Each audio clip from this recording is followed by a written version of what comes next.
Alors, donc l'exercice 9, page 250, un simple calcul de produit scalaire. Et mademoiselle Vallier nous a proposé 1 fois 3 plus 2 fois moins 1. C'est exact. 1 fois 3. Bon, on détaille le premier, après on ira un peu plus vite, hein, évidemment. 1 fois 3 plus 2 fois moins 1. Ce qui donne donc 1. Ok. Alors pour le petit b, qu'est-ce que vous avez trouvé? Je vous écoute. Je sais que monsieur le Bouquet a déjà mis toutes les réponses. Alors je vous laisse quand même essayer de le faire. Anton, combien ça fait le petit b?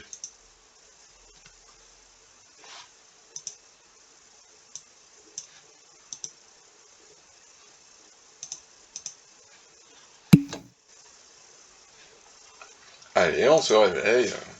Vous êtes moins efficace que monsieur Bouquet au saut du lit. Hein. Donc on fait abscisse fois abscisse plus ordonnée fois ordonnée. Qu'est-ce que ça donne? Exactement, Yon, ça fait moins 12 plus 21. Bon. Et ça fait donc 9. Ok. Pour le C. Un peu plus compliqué, vous avez affaire à des fractions. Bon, et maintenant qu'on est en fin de première, c'est plus ça qui vous fait peur. Enfin, j'espère. D'autant que les fractions, ils ont été gentils. Hein. Il n'y aura même pas de mise au même dénominateur à faire. Alors, qu'est-ce que vous trouvez?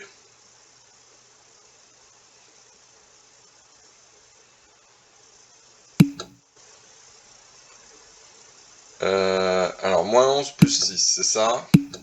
Oui, ça fait bien moins 5. Bravo à tous. Moins 11 plus 6, ça fait moins 5. Ok. Alors, le D, vous voyez, c'est le côté un peu sado, enfin, ou pervers, on va dire, des profs de maths. Évidemment, il faut caler des racines carrées au milieu.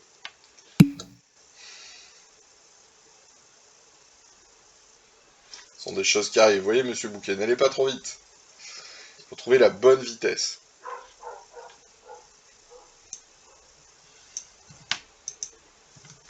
Alors, pour le D, c'est un peu plus compliqué. Je vous laisse une minute ou deux pour le faire. Hein.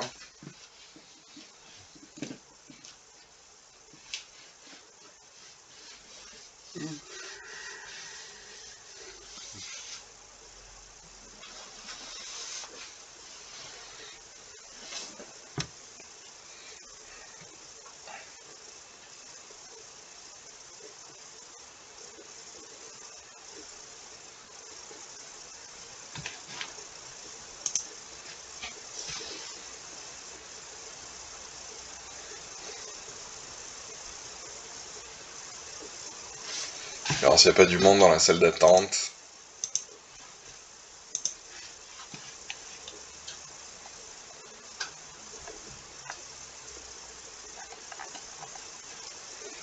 Vous habitez pas à Bagnoles, monsieur Martin?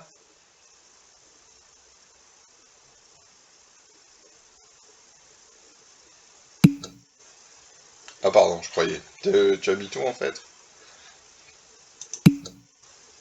Colombier. Bon, tu pourrais venir à vélo, hein. C'est pas loin, hein. Bagnoles, Colombier. Ah, il y en a plein qui viennent à vélo. Il y a des profs qui viennent à vélo. Madame Martin, qui est ton homonyme, donc, vient à vélo depuis... parce qu'elle habite Saint-Gervais, je crois. Ça te permettrait de suivre le cours de maths jusqu'au bout.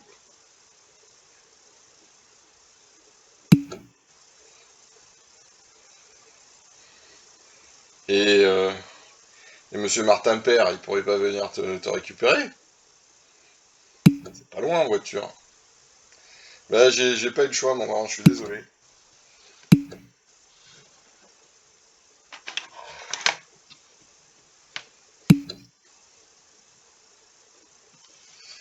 Alors, jusqu'à Hervé, qu'est-ce que ça va donner? Qu'est-ce que vous avez trouvé?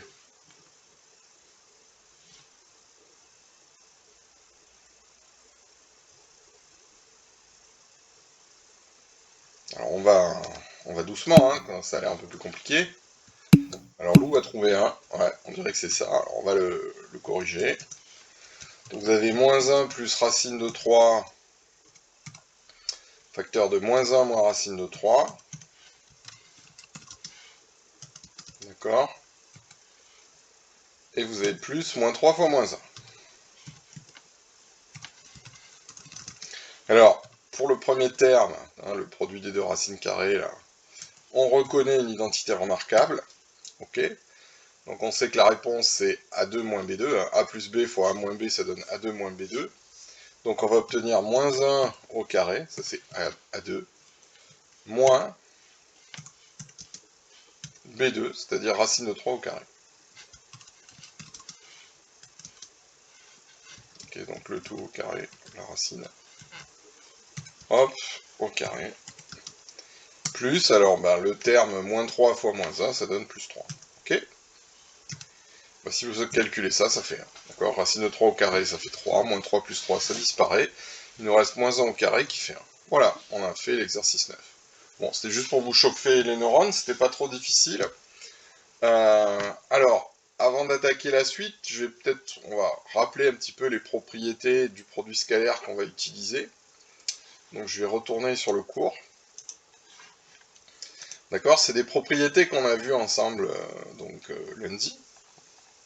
D'accord, bon, il y a un peu une liste comme ça, bon, avec 8 propriétés. Alors, ce qu'on va beaucoup utiliser dans les calculs, c'est les propriétés 5 et 6. D'accord, je vous les surligne. Donc, en fait, ces propriétés, si vous regardez bien, on peut appeler ça, alors pour la propriété 5, c'est de la distributivité, d'accord? Pour la propriété 6, c'est une sorte de linéarité, enfin d'associativité, pardon. Mais en fait, ce sont des propriétés assez naturelles. En gros, on va faire avec le produit scalaire à peu près ce qu'on faisait avec la multiplication pour les nombres réels chaque fois qu'on faisait du calcul littéral, c'est-à-dire du calcul avec des lettres. Donc on va utiliser exactement les mêmes propriétés en fait, donc on va logiquement déboucher sur le même genre de calcul. D'ailleurs, une conséquence de ça, vous voyez, c'est cette formule ici, qui est tout à fait une identité remarquable, hein, et qu'on démontre, on l'a fait ensemble en classe en utilisant la distributivité. Ok? Alors, dernier petit rappel, on a vu que quand on faisait U scalaire lui-même, ce qu'on obtenait, en fait, c'est la norme de U au carré, c'est-à-dire, en gros, la longueur du vecteur U au carré. D'accord? Donc, en fait, la formule du produit scalaire, dans ce cas-là, coïncide avec la formule qui nous donne la longueur d'un vecteur, formule qu'on a rappelée précédemment, hein, quand on a fait des rappels sur les vecteurs. Donc, je vous le montre ici, voilà, on a fait une sorte de preuve. Si vous prenez un vecteur U de coordonnées x, y, quand vous calculez U scalaire U, ben, ça va donner exactement x2 plus y2. Et ça, c'est le carré, entre guillemets, de la longueur du vecteur. Donc on a déjà une conséquence géométrique à la définition du produit scalaire. C'est quand vous faites U scalaire U, vous obtenez la longueur au carré du vecteur U. D'accord? Donc voilà les propriétés dont on va se servir pour les prochains exercices. Voilà, donc comme M. Bouquet vous a mis le lien, essayez de le récupérer sur votre ordinateur, ce document. Moi, je vous lance sur l'exercice suivant. C'est parti. Alors, je voulais vous faire faire... Alors, attendez, je sais plus où il est, celui-là. Non, les angles, on n'a pas encore fait. Ça, on le fera après le 11. Allez, vous allez faire l'exercice 27. C'est parti.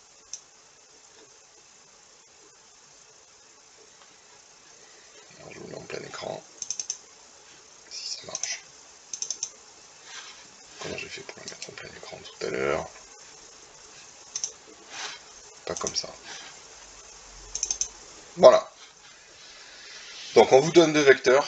Vous apercevez qu'on ne vous donne pas les coordonnées dans cet exercice, comme tout à l'heure. Cette fois-ci, on vous donne la longueur du vecteur, d'accord? Norme de U. On vous donne aussi la norme de V. Et on vous donne le résultat du produit scalaire. Ok? Donc c'est une autre façon de voir les choses. J'ai pas tellement d'enseignements sur ces deux vecteurs, sauf cela. Enfin, c'est déjà pas mal hein, comme renseignement. Ce qu'on vous demande, à partir de ça, c'est de faire un calcul d'une certaine expression. Vous voyez, 2U plus V fois 3U moins 3V. Alors, j'ai envie de vous dire, bah, faites comme quand vous étiez en quatrième, que vous aviez 3x moins 5 fois 1 plus 2x, je dis ça au hasard. Utilisez les formules classiques de distributivité, etc. Et ensuite, en utilisant les renseignements de l'énoncé, vous devriez pouvoir donner la valeur numérique. Ce qu'on sait en revanche à l'avance, c'est que ce calcul-là va donner un nombre. Pourquoi? parce que c'est un produit scalaire. Vous voyez, là, il y a un point. Là. C'est un produit scalaire, donc on sait que le résultat va être un nombre réel. Et ce sont les nombres qui sont écrits ici qui vont vous permettre d'y arriver. Allez, je vous laisse réfléchir 5 minutes. Regardez le cours si vous voulez. Donc je vous dis rien, vous essayez de le faire.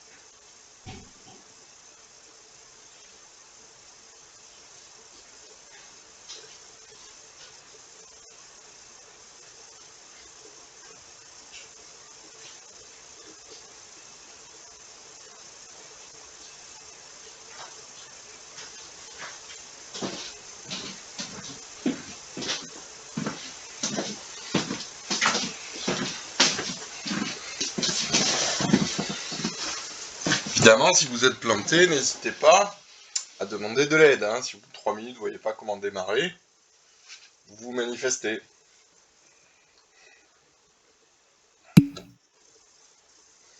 Ok. Bon, alors ça fait un peu peur, Lily, on est d'accord. Alors, qu'est-ce qu'on peut faire? Je vais te montrer juste comment démarrer.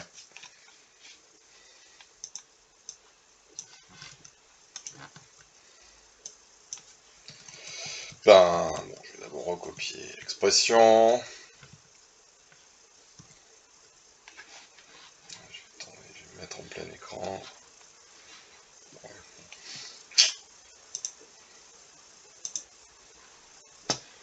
Alors, qu'est-ce qu'on a? On a 2u plus v.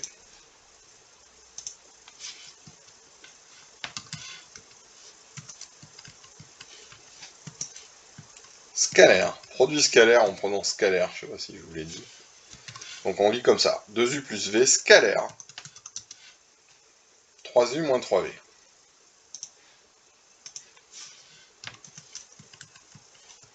Bon, et il faut calculer ça.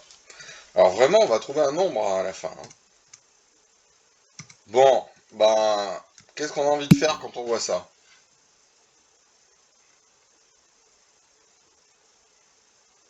Ah, alors, est-ce qu'on a envie de faire u scalaire v? Oui, oui, u scalaire v, c'est un nombre. Donc tu peux multiplier par ce que tu veux à droite. Après, ça devient des multiplications de nombres. Donc ce que tu as écrit est correct. Alors, je reviens à Lily. Qu'est-ce qu'on fait quand on voit ça? Ben, le premier réflexe que vous devez avoir ici, en fait, c'est de développer. D'accord, Lily? Alors, on va développer comme si c'était, ce que je disais tout à l'heure, hein, 3x plus 1 fois x moins 4. Alors, je vais te faire le début, si tu veux. Donc, comment développer ça? Ben, je vais faire 2 fois le vecteur u, scalaire, 3 fois le vecteur u. D'accord? Sauf que c'est pas des multiplications au sens classique du terme, c'est des produits scalaires. Le premier terme que je vais obtenir, c'est juste la distributivité. Donc je vais obtenir 2 vecteurs u, d'accord? 2u en fait. Ah, il me met la flèche sur le 2, le vilain. Ok. Donc je vais obtenir 2u scalaire. Je vais même le mettre entre parenthèses. J'ai reçu un mail. Donc 2u scalaire. 3u. D'accord? Ça, c'est le premier terme. Pareil, ça va m'énerver. Voilà. D'accord? Donc j'ai fait ce morceau-là fois ce morceau-là. Après, il y a un plus, bah, je mets plus, et je continue. 2u scalaire moins 3v.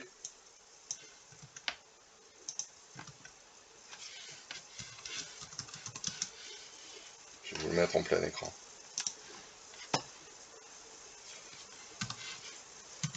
Est-ce que tu comprends ce qu'on est en train de faire, Lily?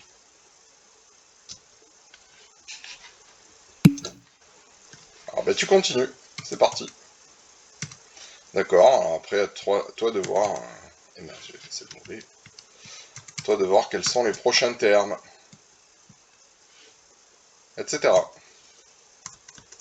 j'ai mis un plus, mais ça peut être un moins. Hein. pas de souci. Allez, to be continued. J'espère que vous parlez anglais un peu.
Ça va, vous en sortez?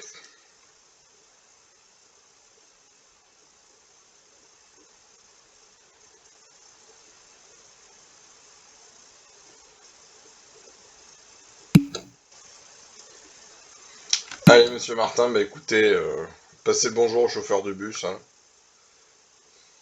et bon courage pour cette journée de boulot. Il est déjà parti.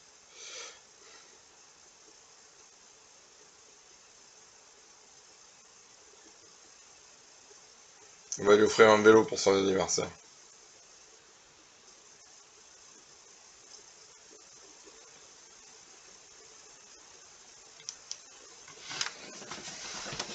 Alors, qu'est-ce qu'on obtient?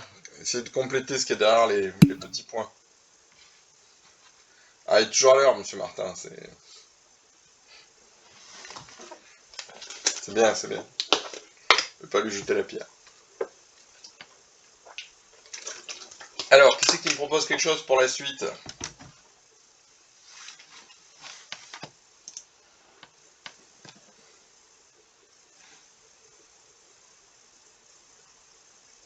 Non, ça n'a pas l'air joyeux, ça.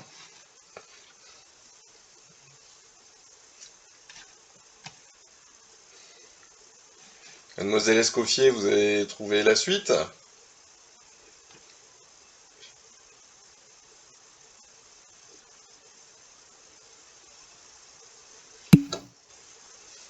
Super. Alors, monsieur Bouquet a déjà des choses à nous proposer. Plus V scalaire 3U. Alors, effectivement, ensuite, on fait ça fois ça. Hein, donc, ça va donner V scalaire 3U.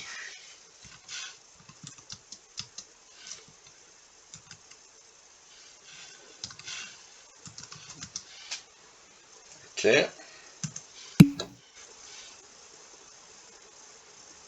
V scalaire 3U. J'ai pas lu la deuxième partie. Ok. Il y a des parenthèses autour. Faire pédagogique. Et le dernier terme, qu'est-ce que ça va être alors? Hein, donc là on a fait V scalaire 3U. Quel va être le dernier terme du coup? V scalaire, alors il me l'a déjà écrit, c'est V scalaire moins 3V.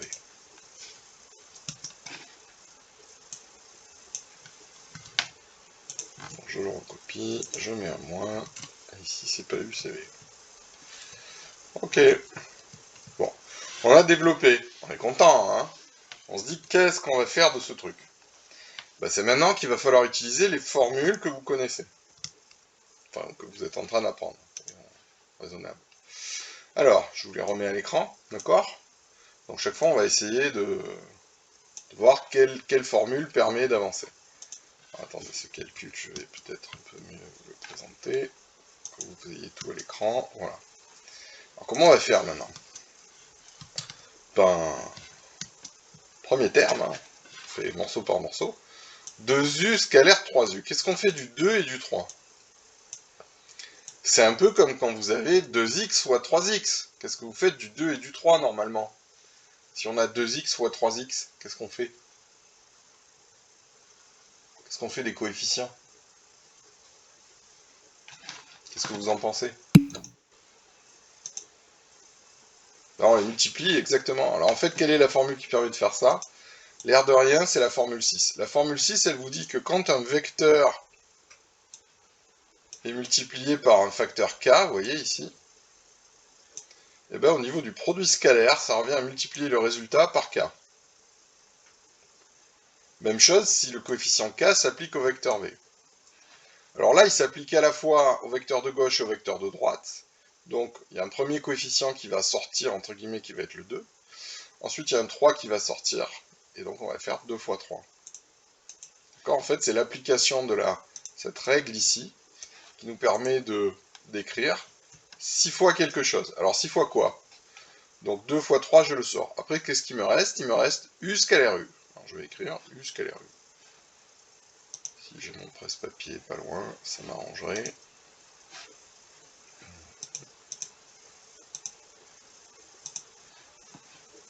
Voilà. On va déplacer. Ok, donc je vais écrire 6 fois u scalaire u. D'accord? Donc c'est 6 fois le résultat le calcul du produit scalaire u scalaire u. Donc ça, c'est le premier terme. Je vais y arriver. Ok. Terme suivant. D'accord? Vous voyez, je fais vraiment terme par terme. 2u scalaire moins 3v. Qu'est-ce qu'on va écrire?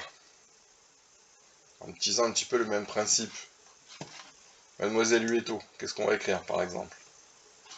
Donc je suis passé au calcul du deuxième terme, c'est-à-dire 2u plus moins 3v.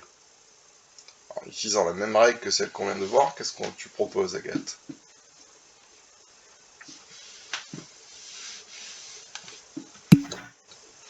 Exactement. Donc moins 6 fois u scalaire v.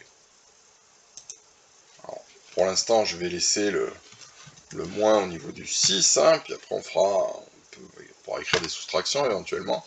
Il s'agit de nombres. Hein. Donc ici, on va voir u scalaire v. Ok. Troisième terme, qu'est-ce qu'on va faire? Qui me propose quelque chose? Qu'est-ce qu'on va écrire? Solène, est-ce que tu vois comment on va simplifier le troisième terme? D'ailleurs, c'est pas vraiment une simplification, là.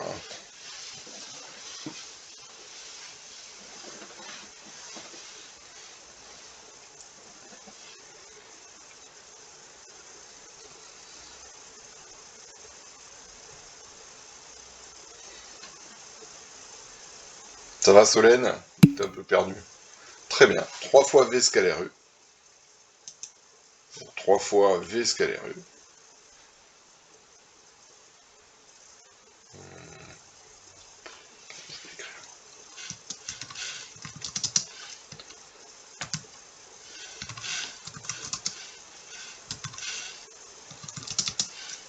Ok. Donc pareil, v scalaire u, je vais le mettre entre parenthèses. Alors après, ces parenthèses, on les écrira plus, hein, parce qu'en fait, elles ne servent à rien, puisque c'est la même chose. 3 fois v scalaire u, ou 3v scalaire u, c'est la même chose. Dernier terme, plus, qu'est-ce que je vais écrire maintenant? Allez, qui c'est qui me le donne? Alors Lily, attention, le dernier terme, il y a du v scalaire v. Hein. Donc plus moins 3 fois v scalaire v.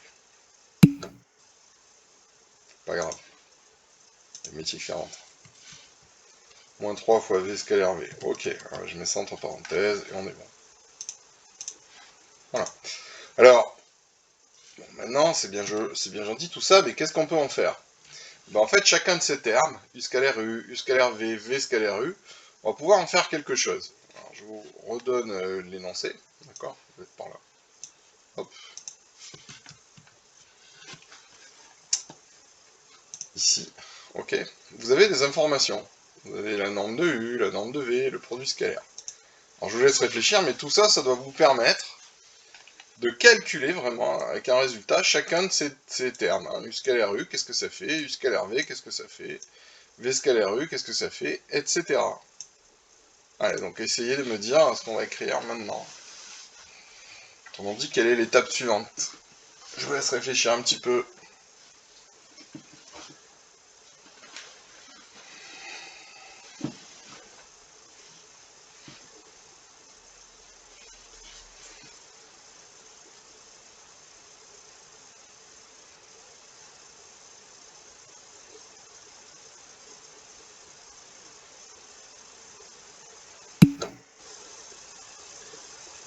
Alors attention, quand tu dis leur valeur correspondante, c'est pas la valeur de U et de V. Un vecteur, c'est pas une valeur, c'est des coordonnées. En revanche, le produit scalaire, U scalaire U, il y a un lien avec la norme de U. C'est une des propriétés que j'ai rappelées tout à l'heure. D'accord? Donc c'est pas vraiment U que tu remplaces par un nombre. Un U, c'est pas du tout un nombre, c'est un vecteur. C'est des coordonnées. En revanche, U scalaire U, c'est un nombre. Et il y a une propriété du cours qui nous dit comment calculer ce nombre autrement que par les coordonnées. Si tu vois ce à quoi je fais allusion.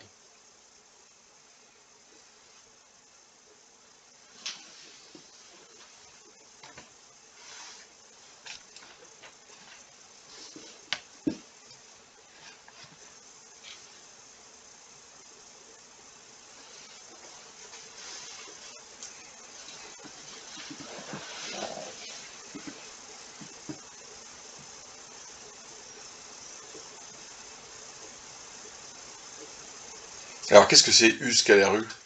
D'après une des formules du cours, mademoiselle Capel. Je sais pas si vous avez le cours sous les yeux, mais qu'est-ce qu'on a dit sur U scalaire U? À quoi ça correspond? En général, hein, pas forcément avec les valeurs de l'exercice. Pour n'importe quel vecteur U, quand on calcule U scalaire U, on tombe sur quoi? Qu'est-ce que t'en penses, Anna?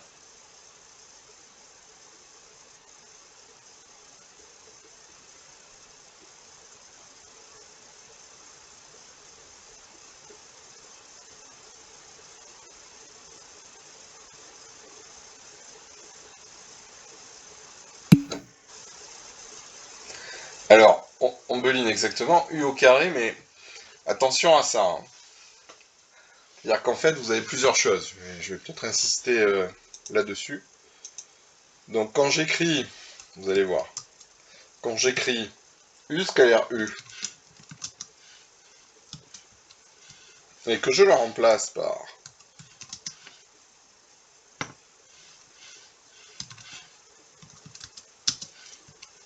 U au carré, en fait vecteur U avec un petit carré, comme ceci, ça c'est juste une notation, d'accord? Ceci est une notation. Alors en gros ça ne me dit pas combien ça fait, c'est juste une façon de l'écrire. C'est comme si au lieu d'écrire... c'est comme si au lieu d'écrire x fois x, on écrit x au carré. D'accord? C'est une notation. C'est pas ça en fait qui est le plus important. Le plus important c'est que quand vous faites U scalaire U, donc la propriété c'est plutôt celle-là,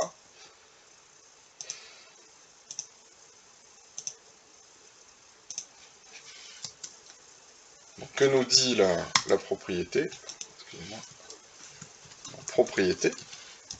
Quand on fait U scalaire U, ou U au carré si vous voulez, hein, c'est juste une notation, ce que vous allez obtenir c'est la norme de U au carré. D'accord? C'est ça la propriété en fait.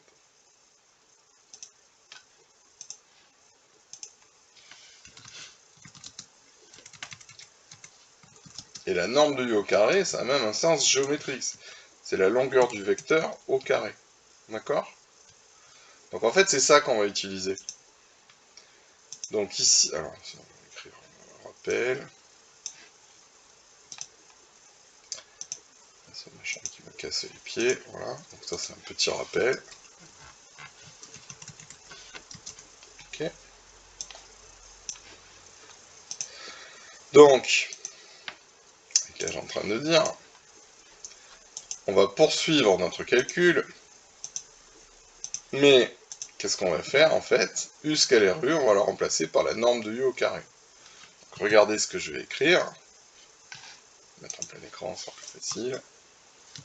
Je vais écrire donc 6 fois norme de U au carré.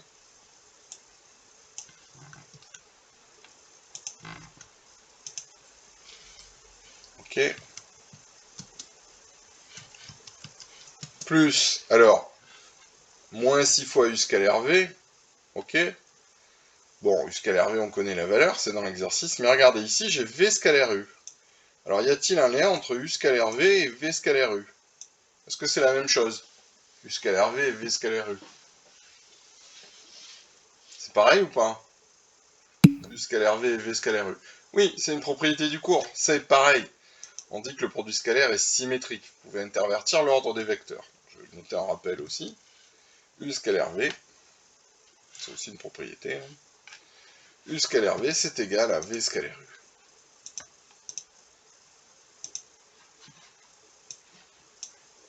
Donc U scalaire V est égal à V scalaire.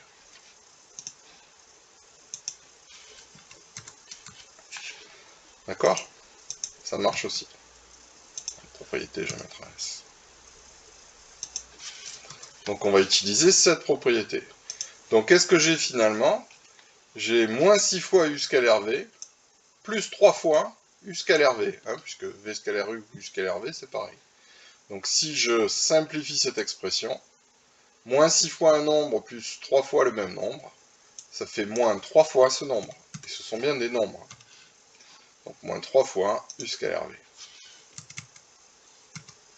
Enfin, dernier terme, qu'est-ce qu'on a? Bon, on a moins 3 fois V scalaire V, c'est-à-dire norme de V au carré.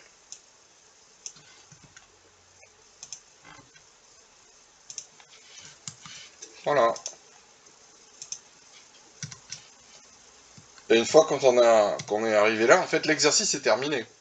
Pourquoi l'exercice est terminé? Parce que chacun de ces nombres, en fait, vous avez la valeur qui est donnée dans l'énoncé. Retournez à l'énoncé. Regardez ici, on vous donne la norme de U, on va la mettre au carré. On vous donne la norme de V, on va la mettre au carré. Et on vous donne le produit scalaire. Ok? Donc finalement, qu'est-ce qu'on va obtenir? 6 fois racine de 5 au carré, ça fait 5. Moins 3 fois U scalaire V, ça fait moins 6. Je remplace. Moins 3 fois moins 6. Vous voyez, maintenant, c'est plus que des nombres. Et c'est logique, puisque quand on calcule un produit scalaire, ce qui était le cas au départ, hein, ça c'est un produit scalaire, vous voyez le point ici, on sait qu'on va obtenir un nombre. Et dernier terme, donc moins 3, fois la norme de V au carré. La norme de V, c'est racine de 12. Si vous mettez au carré, ça fait 12. Voilà. On termine le calcul. Alors ça devrait faire 30 plus 18 moins 36, ça devrait nous faire 12. Ok? Vous avez vu comment on a fait? C'est difficile ça? Qui trouve que c'est difficile? Terminé. Ouais.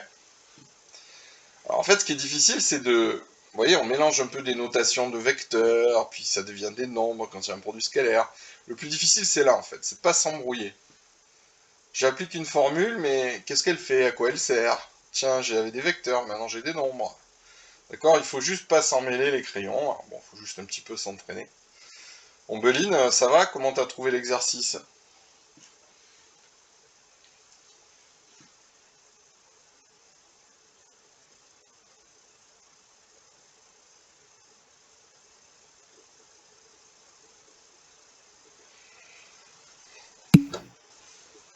Un peu compliqué, ok. On va en refaire un de toute façon. Anna, ça va aussi, parce que tout à l'heure, je sais pas si tu m'as répondu d'ailleurs, tout à l'heure. Anna, es-tu parmi nous? Moi, c'est le Capel. Ah, elle m'a pas répondu. Est-ce qu'elle est là, Anna? Ou est-ce qu'elle est retournée se coucher tellement elle était fatiguée?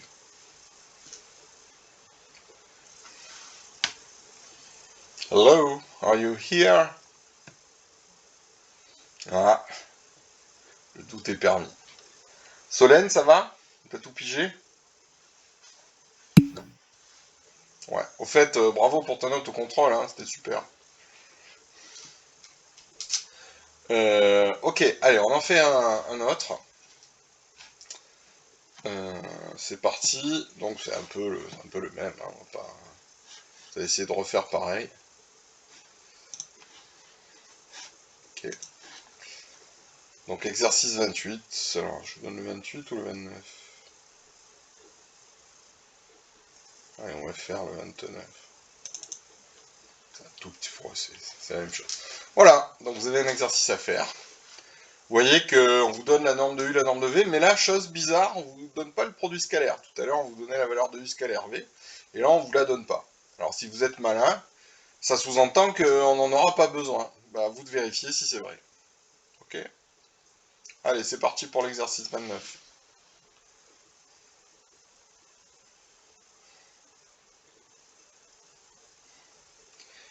Make your mind words. Und für diejenigen, die Deutsch sprechen, jetzt muss man ein bisschen überlegen.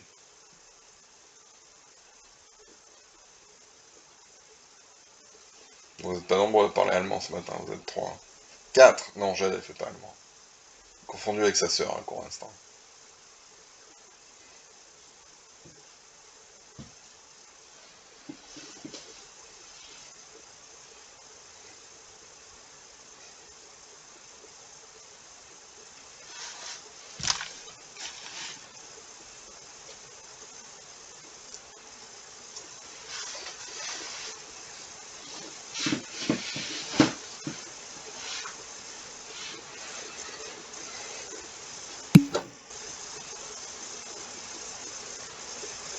Bah, il faut que je réfléchisse en fait. Je me suis pas encore totalement décidé en Beline.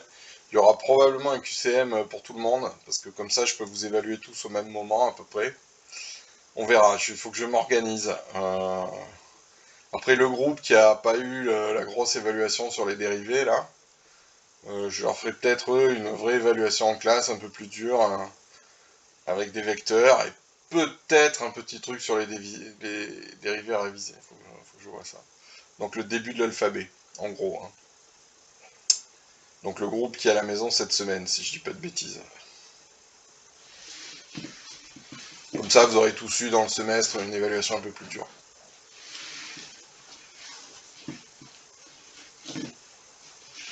Sachant que la date limite pour faire une éval, c'est quoi? C'est le 28 mai, c'est ça? Et le début de l'alphabet, il est là la semaine prochaine, mais jeudi prochain, c'est férié. Donc ça me laisse quoi? Ça me laisse le 27 mai pour faire l'évaluation en classe. Non, il y a le lundi sinon. Exact. Et non, c'est Pentecôte le lundi. Oui, c'est ça. Alors, Lily, c'est pas pour toi, hein, c'est pour l'évaluation un peu dure. C'est pour le début de l'alphabet, c'est l'autre groupe. Donc on est embêté parce que l'autre groupe, ils ont un jeudi férié et un lundi férié. C'est quand même pas de bol, hein, n'est-ce pas?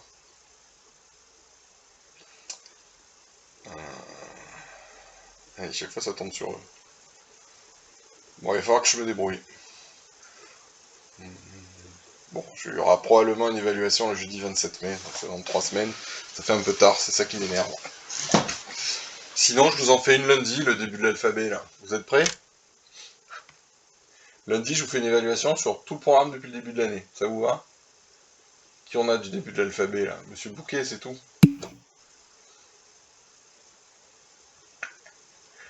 Oui, mais enfin, ce qui m'intéresse, Théo, ce qu'il faut que tu comprennes, c'est que je vous évalue aussi en conditions réelles, en classe. Le DM, c'est parce que j'avais pas pu vous faire l'évaluation, et je voulais que vous vous entraîniez, que vous travailliez ce genre d'exercice. mais il faut qu'au moins un moment dans le semestre, je vous évalue entre guillemets en conditions réelles, quoi. En conditions significatives, on va dire. Alors dans ce groupe, il y a Anna aussi, je pense, Jade, Nicolas, Théo. Donc je vais essayer de me débrouiller. Au pire, j'en ferai une le 27, mais ça fait vraiment tard. Comment je pourrais faire? Alors il faudrait que je trouve un collègue qui me laisse une heure ou qui vous fasse faire une évaluation. Je sais pas, parce que vous êtes dispatché dans 600 groupes, donc en fait, en gros, c'est infaisable. Bon, faut que je réfléchisse. Alors, retournons à l'exercice. Monsieur Théo, Monsieur Bouquet a essayé de marchander, mais je crois que ça n'a pas suffi. Alors, exercice 29, page 251. Ok. Alors, on a un truc qui ressemble un peu, hein. On a V-U scalaire V plus U. Alors, je vais le réécrire. V-U. Moi, je me plante, j'appuie au mauvais endroit. Voilà. Donc, on a V-U.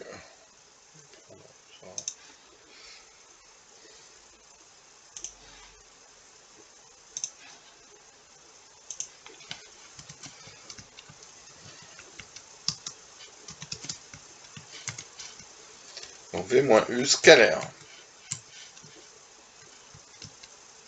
V plus U. Hein, c'est ça, je dis pas de bêtises, oui, c'est ça.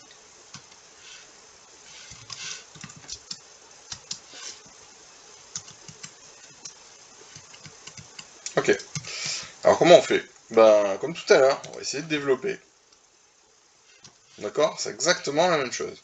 Voilà, on y va, V scalaire V. Alors je l'écris, V scalaire V, etc. Alors Monsieur Bouquet, vous avez proposé alors V scalaire V, ok, et puis vous avez un V scalaire U. Mais je pense que vous avez oublié un terme. Il doit y avoir aussi un U scalaire V quelque part. Peut-être avec un moins. En fait, regarde, hein, Théo, quand tu fais la double distributivité, tu fais une expression à deux vecteurs scalaire, une autre expression à deux vecteurs. Normalement, tu dois récupérer 4 termes. Ok? Et puis tous les termes entre eux, ça va en faire 4.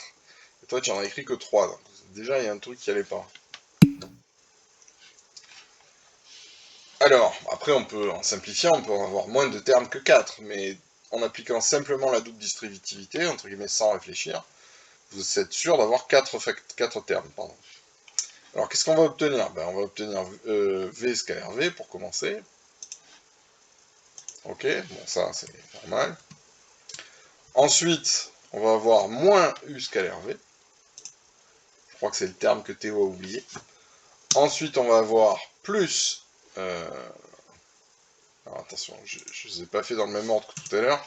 Ça revient au même, mais pour pas vous perturber. Donc je fais V scalaire V, et ensuite je vais faire V scalaire U. D'accord? Ensuite je vais avoir moins U scalaire V, moins U scalaire U. Voilà. Ok? Et là, on s'aperçoit de quoi? En fait, ce que je suis en train de surligner, V scalaire U moins U scalaire V, en fait, ça va disparaître. Pourquoi ça va disparaître? Parce que bah, V scalaire U, c'est la même chose que U scalaire V. Donc, comme il y a une soustraction, vous faites un nombre moins lui-même, évidemment, ça disparaît. Donc, qu'est-ce qui va nous rester? Il va nous rester le V scalaire V et le U scalaire U. Donc, il va nous rester norme de V au carré, moins norme de U au carré. Ok? Je vous signale d'ailleurs que, en fait, c'est une identité remarquable dont on a parlé. Donc, en fait, vous auriez pu l'utiliser telle qu'elle et écrire directement la réponse. C'est une propriété, en fait. Alors, je ne l'ai pas mis en propriété directe, mais je l'ai mis dans le commentaire. Donc, on va quand même l'écrire. Remarque. Remarque. Ceci est une identité remarquable. Ok? Donc, vous pouvez l'utiliser telle qu'elle, en fait. Hein, c'est comme A moins B fois A plus B. Donc, on aurait pu l'écrire telle qu'elle. Alors, maintenant, il n'y a plus qu'à terminer. On regarde les données de l'énoncé. J'ai enlevé mon presse-papier. Hop. Vous avez racine de 15 pour norme de U et racine de 23 pour norme de V. Donc vous mettez au carré, ça va enlever les racines carrées, donc vous allez obtenir 23 moins 15, ce qui fait 8. Ok? Alors en fait, on aurait pu écrire directement ça. Disons qu'on l'a revérifié. Hein, ça a permis de s'entraîner un petit peu. Si on regarde le cours, en fait, je l'ai mis dans les commentaires, je crois. Vous voyez, on l'a mis ici. Hein. D'accord. On a rappelé cette formule. Tous ensemble. Je crois que c'est Mademoiselle Méjean en plus qui l'avait fait. Et si ma mémoire est bonne. Voilà. Ok pour tout le monde? Alors ce que vous pouvez faire pour la prochaine fois, donc du coup la semaine prochaine j'ai le début de l'alphabet, donc vous le faites en exercice. Ceux qui sont à la maison vous le faites aussi, on le corrigera ensemble jeudi prochain. Ah non c'est férié, je suis bête. Bon je vous mettrai le corrigé sur Pronote. Donc vous allez faire le 28 en fait. Hein. Donc exercice 28 à faire, je vais ici. Donc exercice 28, page 251, à chercher.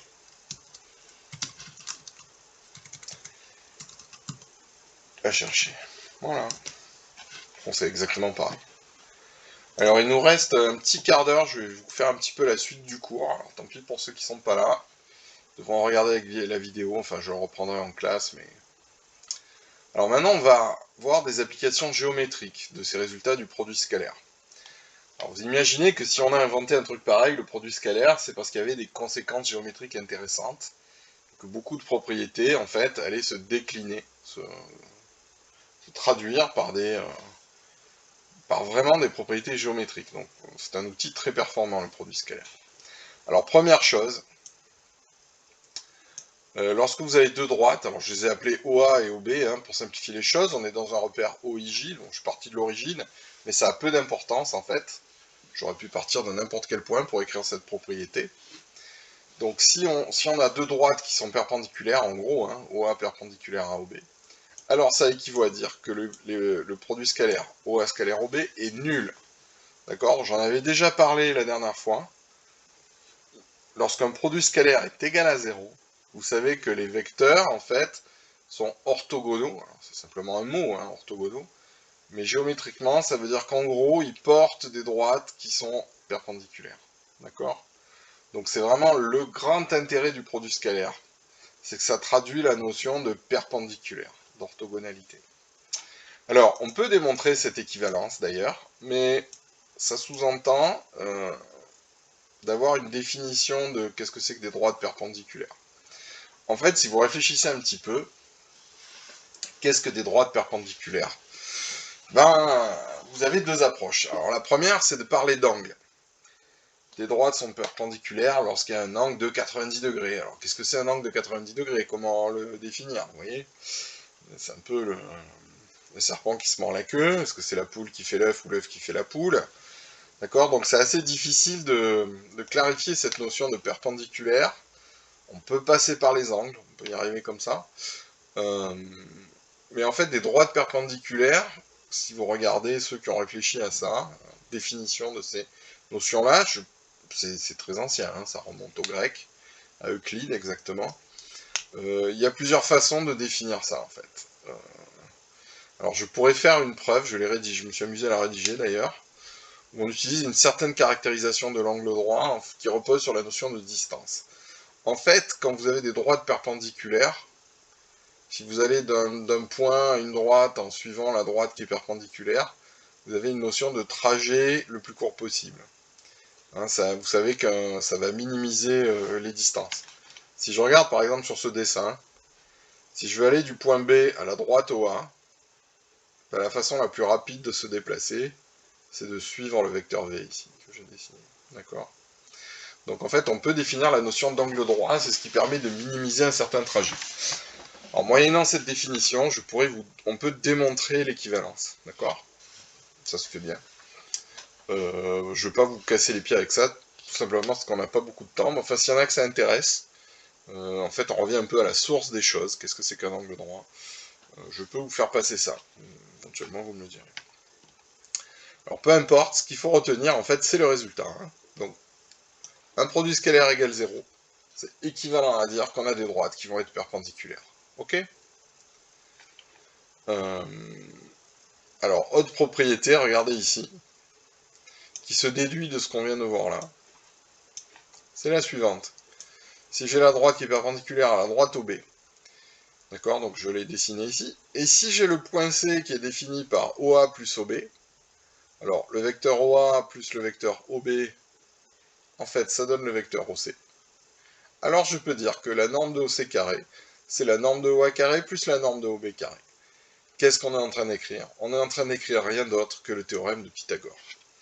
Donc en fait, le fait que deux vecteurs aient un produit scalaire égal à 0 correspond à un angle droit, c'est équivalent à donner le théorème de Pythagore. D'accord? Donc ça, il faut le retenir. Théorème de Pythagore, c'est lié au produit scalaire. Je ne sais pas si vous vous souvenez, mais on avait lié aussi le théorème de Thalès à des vecteurs collinéaires. Je ne sais pas si vous vous souvenez de cette histoire, j'avais fait un petit dessin. Vous l'avez dans les vidéos, je pense, en trace écrite aussi. Donc vous voyez que chaque fois qu'on utilise l'outil vectoriel, alors, bon, on est obligé d'apprendre des nouvelles choses, mais ça permet de retraduire les théorèmes que vous connaissez du collège. Le théorème de Thalès, c'est en fait c'était la distributivité dans le produit scalaire, des vecteurs par rapport à leur coefficient, et le théorème de Pythagore s'obtient en fait à partir de cette propriété. Voilà. Donc à retenir. Vous voyez qu'on utilise des points. Enfin, un résultat que vous ne connaissez pas encore, enfin pour la plupart d'entre vous, je pense, c'est ce qu'on appelle le théorème de la médiane. Alors qu'est-ce que c'est le théorème de la médiane? C'est un truc assez pratique. Donc vous avez un triangle OAB, d'accord? Vous avez le point I qui est le milieu de AB. Quand on relie O à I, ben, ça s'appelle une médiane. Alors, on peut parler de la droite, médiane, mais aussi du segment OI. Alors en fait, ce théorème nous permet de calculer la longueur du segment OI. D'accord? Et ici, vous avez une formule. Bon, alors la formule, l'apprendre par cœur, ça n'a pas grand intérêt. En revanche, on va essayer de la redémontrer. On va essayer de la démontrer. Donc ce que je vous ferai en cours la prochaine fois, on va essayer de démontrer le théorème de Pythagore, moyennant ce résultat qu'on va admettre. On va démontrer le théorème de Pythagore, ce que normalement vous n'avez jamais fait. Et on va aussi démontrer ce théorème, ce qui est... Vous voyez, c'est un peu le même principe que Pythagore, on va être capable de calculer des longueurs dans un triangle. Alors là, c'est même plus fort que le théorème de Pythagore, puisqu'ici, on n'a pas besoin d'avoir d'angle droit. Donc ça sous-entend que cette formule marche, entre guillemets, dans tous les triangles. D'accord? Donc on va faire ça en cours la prochaine fois. Alors, écoutez, il nous reste 10 minutes, je vous propose de commencer la preuve de ça. D'accord? Donc on va essayer de prouver que lorsqu'on a des droites perpendiculaires, eh ben, le théorème de Pythagore, il marche. Ok? Alors c'est parti. Donc, preuve de Pythagore. Je ne sais pas si vous êtes satisfait qu'on soit en train de démontrer ça, mais c'est... Voilà, c'est un théorème hyper connu, que vous n'avez jamais démontré. Et bien là, je vais vous proposer une preuve. Alors on y va. Donc, première chose, on sait qu'on a des droites OA et OB qui sont perpendiculaires. D'accord? Alors A et B, petite précision, hein, c'est écrit ici, c'est des points qui sont différents du point O. Et en fait, les points ne sont pas les uns sur les autres. Quoi. Sinon, on ne comprend pas trop ce qui se passe. Vous pouvez vous référer au dessin qui est là. Donc notre point de départ, c'est ça, d'accord? Donc, je vous signale qu'il y a une équivalence, donc on va essayer de le démontrer dans les deux sens. Alors notre point de départ, c'est ça, pour l'instant. Alors, on suppose, hein, c'est notre point de départ, que OA est perpendiculaire à OB. On a un angle droit. Ok. Ensuite, j'ai le point C ici. Alors, qu'est-ce que le point C? Ben, regardez, il est défini là, c'est le vecteur OA plus OB qui donne le vecteur OC. Et ça nous permet de définir le point C. Ok? Donc, vous dessinez OA, vous placez le vecteur OB au bout du vecteur OA. Vous voyez, le vecteur en pointillé, là, c'est la reproduction de celui-là. Donc, c'est bien le vecteur OB. Et ce que vous obtenez, c'est le point C qui se trouve ici. D'accord? Alors, ce qu'on veut démontrer, en fait, c'est que la longueur OC au carré, c'est-à-dire, c'est une hypoténuse d'un triangle OAC, c'est bien la somme des carrés des deux autres côtés. Alors, comment on va faire? Ben, on va utiliser, en fait, vous voyez là, le point C, comment on va l'introduire? Ben, on va utiliser sa définition. Ok. Alors, qu'est-ce que c'est que norme de OC au carré? C'est ce qu'on vient de voir un petit peu dans l'exercice, en fait, c'est OC scalaire OC. Je vais l'écrire. C'est OC scalaire OC. Vous voyez, finalement, cette propriété qu'on utilise depuis tout à l'heure nous permet de passer d'une longueur à un produit scalaire. Donc de quelque chose de géométrique, longueur c'est vraiment géométrique, à quelque chose d'algébrique. Une opération sur des vecteurs. Ok. Et là maintenant je vais utiliser la définition du vecteur OC. Ben, regardez, c'est OA plus OB. C'est écrit ici. Donc je prends l'expression OA plus OB et je vais l'insérer dans le produit scalaire. Donc je vais écrire OA plus OB scalaire.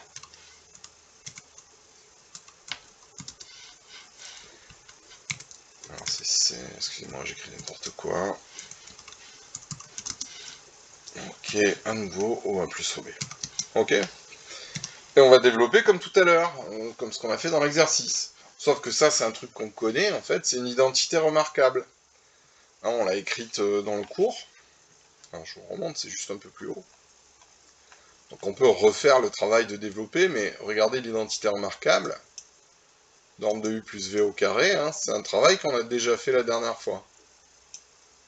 Et c'est vraiment les identités remarquables classiques, enfin c'est la même forme en tout cas, que celle que vous utilisiez, que vous connaissiez pour les nombres réels, hein, A plus B au carré, quoi. Donc j'applique cette même formule, d'accord, j'ai A plus B fois A plus B au carré. Alors là, c'est des vecteurs, hein. Vecteur OA plus vecteur OB, scalaire, vecteur OA plus vecteur OB. Alors qu'est-ce que ça va donner? Bah, sans surprise, on va utiliser la même formule. Okay. Donc on va obtenir non plus U, mais OA au carré, plus OB au carré,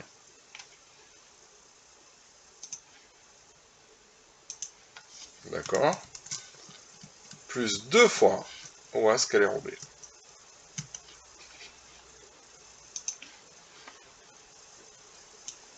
Ici c'est un produit scalaire, et je vais mettre des parenthèses ici. D'accord? Donc c'est une identité remarquable, mais avec des produits scalaires. Mais c'est pareil en fait. Alors, je vais tout mettre sur la même ligne. On a... Voilà. Ok. Alors maintenant on voit que c'est très facile.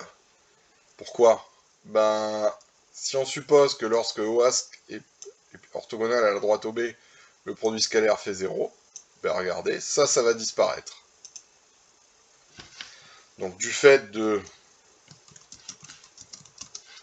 OA scalaire OB égale 0,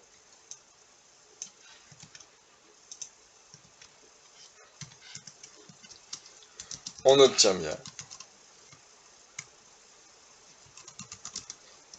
D'accord? Ça va disparaître. Et donc on va obtenir ce qui est écrit ici.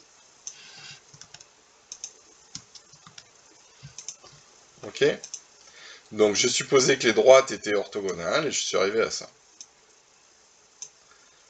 Donc en fait, qu'est-ce que j'ai démontré? J'ai démontré non pas l'équivalence, si on reste très formel, mais j'ai démontré une implication. En fait, j'ai démontré le sens de la flèche de gauche vers la droite. Je suppose ça, et je démontre ça. Autrement dit, si les deux droites sont orthogonales, alors nécessairement, cette égalité est vraie. C'est ce que je viens de démontrer. Donc qu'est-ce qu'on a fait en fait, si on regarde bien? On a démontré ça. La flèche de gauche à droite. Vous vous souvenez comment ça s'appelle ça quand on démontre ça? Le nom qu'on donne à cette flèche-là? Je l'ai dit lundi. Est-ce que ça vous a marqué? Comment ça s'appelle ça?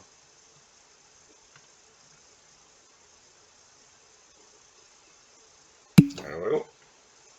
Ah, perdu, c'était l'autre. Mais bien tenté, Lou, hein. Je suis content que ça t'ait marqué. Alors, dans ce sens-là, c'est ce qu'on appelle la condition nécessaire. Si les droites sont perpendiculaires, nécessairement, norme de OC carré égale norme de OA carré plus norme de OB carré. D'accord? Mais, alors, est-ce que ça marche dans l'autre sens? Donc, est-ce qu'on a la condition suffisante? Maintenant, c'est la question qui se pose. D'accord? Condition suffisante.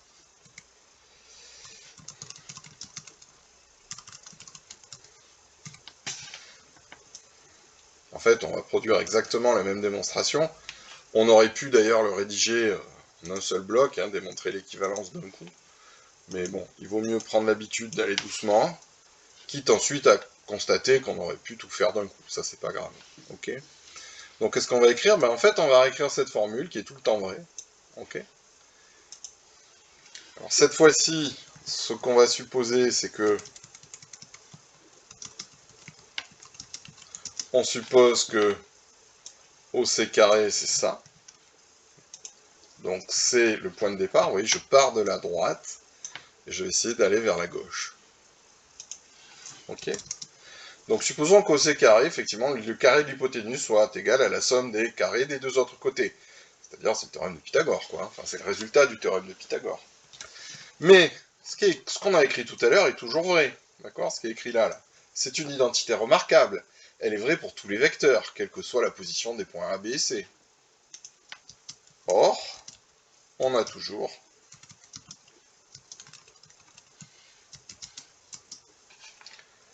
ce qui est écrit là. Hein, OC carré égale... je vais enlever l'étape intermédiaire, mais...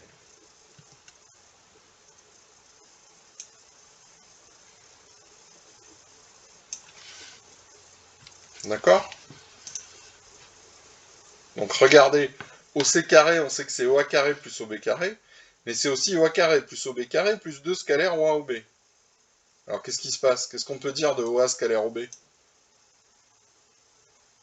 Bah, par rapport à ce qu'on avait, on a l'impression qu'il est en trop. Ouais, en fait, il fait 0.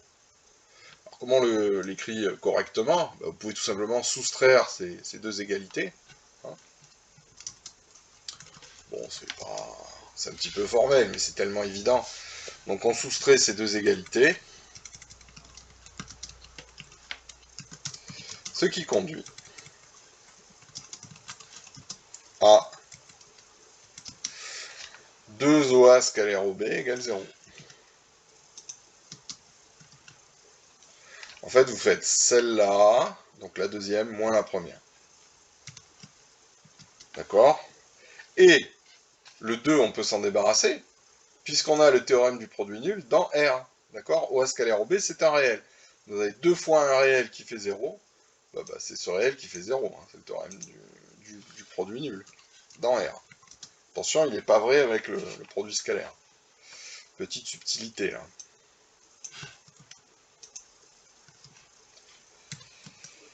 Et ça, OA scalaire OB égale 0, regardez, c'est la propriété qu'on a écrite ici, hein, qu'on admet pour l'instant, et donc OA est perpendiculaire à OB. On a bien OA perpendiculaire à OB. D'accord? Voilà, donc je suis allé dans l'autre sens, je suis parti de ça, et j'ai démontré ça. Alors évidemment, qu'est-ce qu'on utilise implicitement dans cette preuve? Elle repose en fait là-dessus, ça se voit bien. Le lien entre produit scalaire égale 0 et vecteur orthogonal. Et droite perpendiculaire. Donc encore une fois, ceci, si on voulait le démontrer, donc cette propriété qui est juste avant, il faudrait revenir à la définition de l'angle droit, c'est voilà, une question un petit peu difficile. Et s'il y en a que ça intéresse, je peux vous donner des documents. Voilà. Bon, donc c'est sympa. Ce qu'il faut retenir de la séance du jour, c'est qu'on a démontré le théorème de Pythagore. J'espère que vous êtes fiers de vous. Voilà, maintenant, vous savez démontrer le théorème de Pythagore grâce au produit scalaire. Ok? Est-ce que vous avez des questions?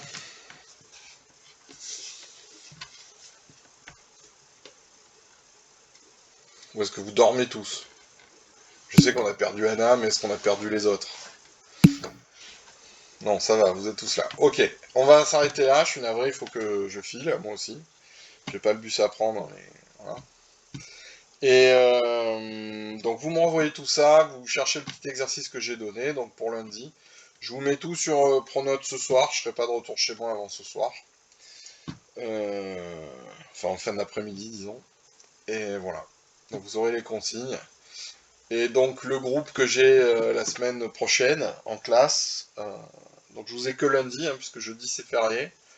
Donc je vous expliquerai ce qu'on va faire pour une évaluation. Ok? Voilà. Bah écoutez, bon courage pour les 2 derniers jours de la semaine, ceux qui sont au lycée, pour les autres aussi. Et sinon, bah, bonne fin de semaine. Et merci pour ceux qui ont participé, bien sûr. Et bravo à ceux qui sont levés tôt, quoi qu'il arrive. Voilà. Allez, je vous dis tous au revoir s'il n'y a pas de questions.